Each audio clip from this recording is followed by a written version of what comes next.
এখন নাই। ও দাদা দুর্লনের এই ছিলেন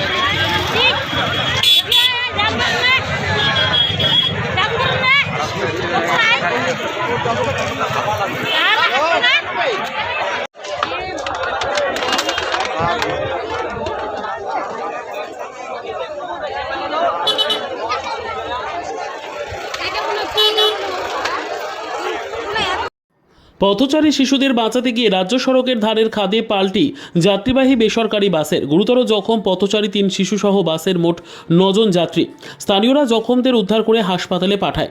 ঘটনায় ব্যাপক উত্তেজনা ছড়ায় উত্তর দিনাজপুর জেলার ইটাহারের গোসাইপুর এলাকায় চাঁচল ইটাহার রাজ্য সড়কে। ঘটনাস্থলে পৌঁছয় ইটাহারের পুলিশ। বাসটি অত্যন্ত দ্রুত গতিতে আসছিল বলে দাবি স্থানীয় বাসিন্দা সহ বাসের যাত্রীদের। আমার নাম মহানা সুলেমান আলী। কোথায় বাড়ি? বাড়ি গোসাইপুর। এই যে কি হয়েছে আপনাদের ওখানে? হয়েছে যে ওখানে একটা বাস আমাদের গ্রামে অ্যাক্সিডেন্ট হয়েছে। মানে কি অবস্থায়? অবস্থায় তো খুব ভয়ঙ্কর জায়গা, খুব ভয়ঙ্কর, একদম ডেঞ্জারাস অ্যাক্সিডেন্ট।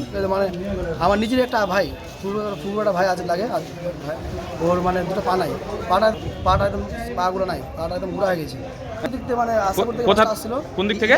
আশাপুর থেকে বাসটা আসছিল ইটারের দিকে। আচ্ছা, চাঁচল থেকে? হ্যাঁ, চাঁচল থেকে। আমাদের গোসাইপুর পুলিশ ক্যাম্প পার হয়ে ঘটনাটা হয়েছে। কি হলো? ওটা মানে বাচ্চাগুলো মানে রাস্তার মধ্যে দাঁড়িয়েছিল। আচ্ছা। আর বাসটা আছে সাইডে, বাসটা আছে ঠুকে দিয়েছে ওদেরকে। আর বাস কি উল্টে গেছে? বাসটা পাল্টি খেয়ে গেছে। কতজন প্যাসেঞ্জার ছিল তো? প্রায় মোটামুটি 20-30 জন প্যাসেঞ্জার। তারপর এখন সবাই কি হাসপাতালে? হ্যাঁ, সবাই এখন হাসপাতাল, সব নিজ নিজ ডাক্তার দেখাচ্ছে, ঠিক আছে। সবাই গুরুতর আহত নাকি? হ্যাঁ, প্রচুর। তো মারা কেউ যায়নি? না, মারা কেউ এখনো খবর আসেনি। এদিন স্থানীয়রা জখম সকলকে উদ্ধার করে প্রথমে ইটাহার গ্রামীণ হাসপাতালে পাঠায়। পরবর্তীতে তাদের রায়গঞ্জ মেডিকেলে স্থানান্তরিত করেন চিকিৎসক। বাসের চালক ও খালাসি পলাতক। পুলিশ ক্রেনের সাহায্যে বাসটিকে খাদ থেকে উদ্ধার করে থানায় নিয়ে আসে। স্থানীয় বাসিন্দা সূত্রে জানা যায়, গোসাইপুরের 3 জন শিশু নদীতে স্নান করতে যাবে বলে রাস্তার ধারে দাঁড়িয়েছিল। সেই সময় তাদের বাঁচাতে গিয়ে নিয়ন্ত্রণ হারিয়ে তাদের ধাক্কা মেরে রাস্তার ধারে খাদে উল্টে যায় যাত্রীবাহী বাসটি। দিদি, আপনার নাম? আমার নাম সামিনা আক্তারি বানু। কোথা থেকে কোথায় যাচ্ছিলেন? আমরা কোরিয়া থেকে রায়গঞ্জ যাচ্ছিলাম।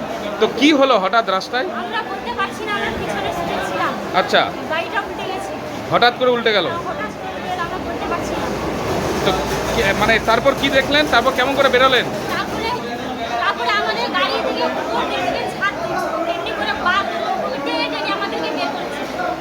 আগে আমার ছেলেকে বার করেছে, তারপরে আমাকে বার করেছে। এখন কোথায় আছেন? আমরা এখন ইটাহার হসপিটালে আছি। ব্যুরো রিপোর্ট, উত্তর বাংলা সংবাদ।